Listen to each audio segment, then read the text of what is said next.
Hello everyone, I'm Dr. Sunil Rana. I'm Associate Director, Department of General Medicine in Asian Hospital Sector 21A. सबसे पहले तो हमें जानना ज़रूरी है कि हीट वेव होता क्या है। प्लेन्स में अगर तापमान 40 डिग्री से ज़्यादा रहता है या हिली एरिया में तापमान 30 डिग्री से ज़्यादा रहता है तो उसे हीट वेव कहते हैं। अब हमें जानना चाहिए कि हीट वेव के कारण हमें क्या क्या नुकसान हो सकते हैं। सबसे पहली बात कि अगर अत्यधिक गर्मी के कारण हमें गमोरियाँ हो सकती हैं। गमोरियाँ क्या होती हैं, बेसिकली हमारा जो स्वेट होता है वो हमारी नसों में फंस जाता है, जिसके कारण कि हमारे को बहुत खुजली और रैश हो जाता है। दूसरा चीज़, अत्यधिक गर्मी के कारण हमारे को पसीना बहुत आता है, जिसके कारण हमारी शरीर से सोडियम की मात्रा कम हो जाती है और उसके कारण मांसपेशियों में तनाव हो जाता है।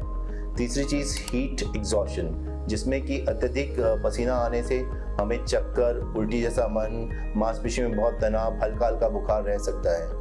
हीट वेव के कारण जो सबसे ज़्यादा खतरनाक कॉम्प्लिकेशन है वो है हीट स्ट्रोक। हीट स्ट्रोक में क्या रहता है कि जब हमारा नॉर्मल सामान्य जो तापमान शरीर का होता है वो 36.5 से 37.5 डिग्री के करीब होता है, लेकिन जब अत्यधिक गर्मी रहती है तो हमें बहुत पसीना आता है। अत्यधिक पसीना आने के कारण हमारा टेम्परेचर जो है वो 40 डिग्री से ऊपर पहुंच जाता है और इससे क्या हमारे शरीर में पानी की कमी हो जाती है। पानी की कमी होने से हमारे शरीर का जो रक्तचाप है वो काफ़ी गाढ़ा हो जाता है, जिसके कारण हमें हार्ट अटैक आने की संभावना भी बढ़ जाती है और स्ट्रोक आने की संभावना भी बढ़ जाती है।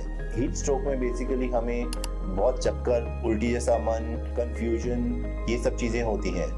अब हम जानेंगे कि हीट वेव से क्या बचने के क्या क्या उपाय हैं। सबसे पहली बात कि 12 बजे से लेकर 3 बजे के बीच में बाहर ना निकले। अगर बहुत गर्मी है तो कृपया करके कोई भी जिमिंग 12 बजे से 3 बजे के बीच में ना करें।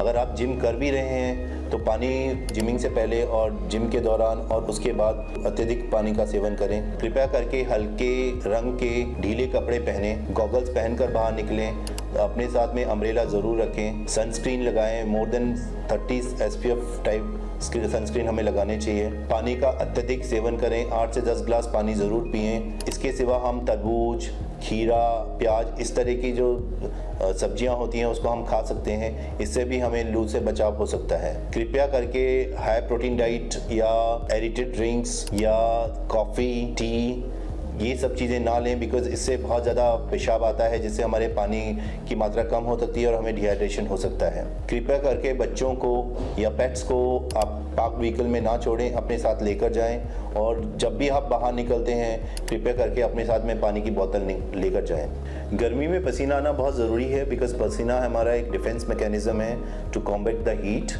पसीना आने से हमारे शरीर का तापमान कम रहता है, लेकिन अगर अत्यधिक पसीना आ रहा है तो एक समय के बाद पसीना आना बंद हो जाता है, क्योंकि शरीर में पानी की कमी हो जाती है। इसलिए हमारे शरीर का तापमान बहुत तेज़ी से बढ़ता है, वो 104 डिग्री से ज़्यादा जा सकता है। इसके कारण हमें चक्कर, बीपी हमारा लो हो सकता है और हम बेहोश भी हो सकते हैं और हमें स्ट्रोक भी हो सकता है। अत्यधिक गर्मी में जो फील्ड में काम करते हैं महिला या पुरुष, उनके लिए ये सावधानियां रखना बहुत ज़रूरी है। अगर अत्यधिक गर्मी में कोई भी आपका घर का सदस्य अगर बहुत डिज़ी फील कर रहा है, बहुत कमज़ोरी लग रही है, उसको बहुत तेज़ बुखार है या वो स्ट्रोक का शिकार हुआ है, तो उसको कृपया करके एक ठंडी जगह पे लेकर जाएं। उसको ठंडे रूमाल या ठंडे पानी से पट्टी करें और अगर तब भी उसकी तबीयत ठीक नहीं होती है तो उसको कृपया करके किसी भी नियरेस्ट हॉस्पिटल में लेकर जाएं।